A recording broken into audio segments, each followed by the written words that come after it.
कि जिन 3 प्रोजेक्ट्स का लोकार्पण किया गया उनमें से 2 प्रोजेक्ट्स की कंसल्टेंसी देश के मशहूर आर्किटेक्ट अनूप बरतरिया की रही। इन दोनों प्रोजेक्ट्स को लेकर अनूप से बात की हमारे वरिष्ठ संवाददाता अभिषेक श्रीवास्तव ने। देखिए।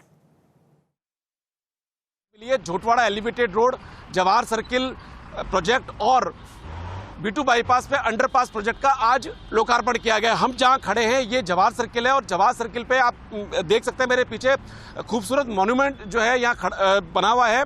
और ये जो जवाहर सर्किल का जो ट्रैफिक सिग्नल फ्री प्रोजेक्ट पर जो ब्यूटिफिकेशन वर्क्स है उसी का ये हिस्सा है। और इस पूरे प्रोजेक्ट को डिजाइन करने वाले, कंसल्टेंसी करने वाले देश के मशहूर आर्किटेक्ट अनूप बरतरिया हैं।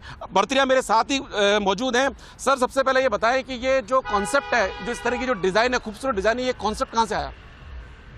देखिए, जब मैं इसकी कल्पना कर रहा था तो मेरे जहन में सबसे इम्पॉर्टेंट बात ये थी कि हर शहर का एक प्रवेश पॉइंट होता है और आधुनिक युग में एयरपोर्ट से आने वाला जो पॉइंट होता है वो हमारे तरह से एक तरह से जयपुर का प्रवेश द्वार है। जयपुर का नहीं, राजस्थान का प्रवेश द्वार है। तो यहाँ पे जब भी आप शहर में एंट्री करते हैं तो कुछ ना कुछ ऐसा क्रिएशन होना चाहिए जो आपकी वास्तुकला से, आपकी पहचान से लोगों को आपसे डायलॉग कर सके और लोगों को जयपुर की वास्तुकला का प्रदर्शन हो सके। तो ये एक सबसे एप्ट जगह थी कि जैसे ही एयरपोर्ट रोड आप जवाहर सर्किल पे मीट करते हैं तो एक मैंने स्केच किया कि जयपुर की मेहराब एक स्पेशल मेहराब है और उन मेहराबों को पहली बार एक मेहराब के ऊपर मल्टीपल मेहराब्स के लेयर्स बनाए गए और स्ट्रक्चरली भी एक चैलेंज था, लेकिन उसका इम्पैक्ट, क्योंकि पीछे के गार्डन था, उसके पेड़ थे, उसको भी मेरे को ध्यान रखना था, सामने के पेड़ों का भी ध्यान रखना था, तो उसको ध्यान में रखते हुए एक इम्पैक्ट देना था वेलकम टू जयपुर। और जो वेलकम टू जयपुर है उसके लिए इस तोरण द्वार का निर्माण हुआ। और हमारी भारतीय संस्कृति में सबसे इम्पॉर्टेंट चीज़ है, तोरण को यूज़ किया जाता है किसी के भी वेलकम में। और आज ही की नहीं, हमारे मंदिरों की संस्कृति में भी तोरण बनाए जाते हैं, घरों पे भी बनाए जाते थे, महलों में भी बनाए जाते गए, शादियों में एक अलग तोरण का प्रथा है।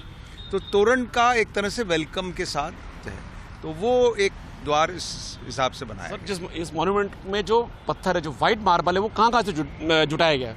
देखिए, क्योंकि ये राजस्थान की पहचान थी और राजस्थान, ताजमहल में भी राजस्थान का वाइट मार्बल लगा, तो ये हमारे साउथ राजस्थान का बांसवाड़ा क्षेत्र का मार्बल है और उसका जो वाइट कंटेंट का जो बेस्ट मार्बल था उसको वहाँ से प्रोक्योर किया गया और इस मॉन्यूमेंट पर वाइट मार्बल राजस्थान का यूज़ किया गया। और राजस्थान की जो खनिज संपदा है वो भी एक इम्पॉर्टेंट चीज़ है, तो आने वाले लोगों को पता भी लगना चाहिए कि Rajasthan is a state of marble also. हमारे साथ थे देश के मशहूर आर्किटेक्ट अनूप बरतरिया, जिन्होंने जो तीनों ट्रैफिक सिग्नल फ्री प्रोजेक्ट है उसकी जानकारी दी, साथ ही जिस मॉन्यूमेंट के पास हम खड़े हैं उसके बारे में भी, उसकी बारीकियों के बारे में भी बताया। कैमरा पर्सन साहिल के साथ Abhishek Shrivastava, first India news, Jaipur. और चलिए इसी के साथ